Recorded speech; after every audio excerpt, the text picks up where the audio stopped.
ఒంగోలు నగరాన్ని క్లీన్ సిటీగా తీర్చిదిద్దడంలో ప్రతి ఒక్కరూ భాగస్వాములు కావాలని జిల్లా కలెక్టర్ పి రాజాబాబు పిలుపునిచ్చారు.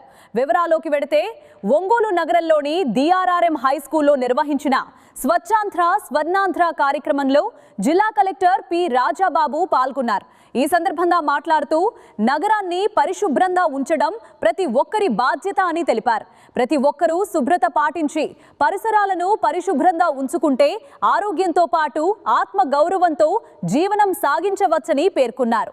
ప్రభుత్వం ప్రతి నెల 3వ శనివారం స్వచ్ఛతపై ప్రత్యేక కార్యక్రమాలు నిర్వహిస్తోందని తెలిపారు. విద్యార్థి దశ నుంచే పరిశుభ్రతపై అవగాహన పెంపొందించుకోవాలని సూచిస్తూ చెత్తను ఎక్కడ పడితే అక్కడ వేయకుండా తడి పొడి చెత్తలను వేరు చేసి డస్ట్బిన్లలో వేయాలని సూచించారు.